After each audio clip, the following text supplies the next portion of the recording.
Olá. Por volta do ano de 1982, na cidade de Cruz Alta no interior gaúcho. Eu tinha em torno de 14 anos de idade. Uma tarde, enquanto eu jogava futebol no pátio da minha casa, de repente, fui envolvido por estranhas imagens involuntárias em minha mente, que mostravam um caixão com um jovem morto dentro. Eu não sabia quem era, a única certeza que era um jovem.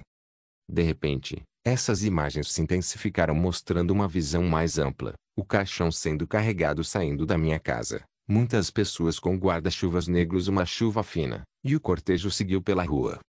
De repente, olhando para a casa ao lado, eu vi na minha mente a mesma imagem. Entretanto, nesse caso eu sabia quem era a pessoa. Se tratava do Paulo, um dos filhos do casal.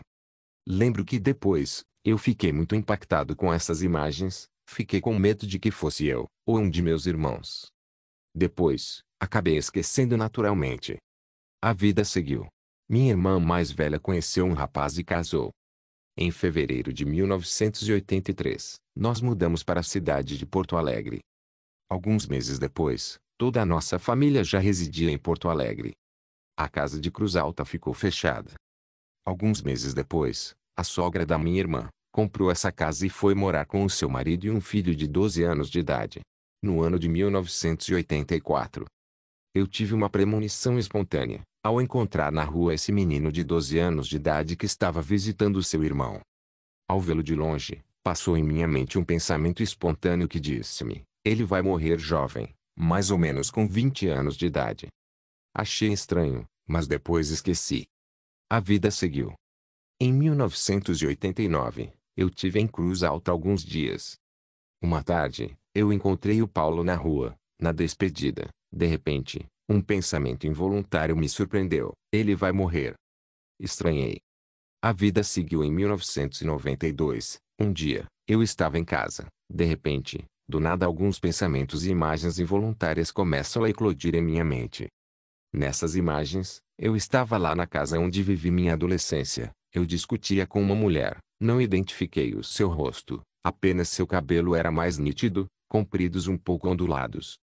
De repente, alguém me chamou no portão. Então, eu peguei uma arma de fogo de uma gaveta e fui ver quem era, mas de repente deparei-me com a pessoa negra, vestindo branco. Ela atirou em mim, eu caí e fiquei encolhido num charco de sangue. Aí as imagens pararam. Fiquei intrigado. Não fazia o menor sentido. Até que, eu lembrei do casal que morava lá. Era o menino que com 12 anos foi morar lá com a mãe e o padrasto. Mas que já estava adulto, com 20 anos e casado. Então, nesse momento, um pensamento involuntário me surpreendeu: ele vai morrer. Achei muito estranho. Mas, por alguns dias, toda vez que esse rapaz vinha em minha mente, essa mensagem surgia espontaneamente: ele vai morrer. Até que num sábado, eu já nem me lembrava disso, minha irmã chegou lá em casa trazendo a notícia que o seu cunhado de 20 anos tinha sido baleado e estava no hospital. Ele não resistiu e faleceu. Conclusão: esse menino de 12 anos, antes da primeira premonição que eu tive enquanto jogava futebol no pátio da minha casa, eu não conheci ele nem sua família. Por isso não identifiquei a pessoa jovem no caixão.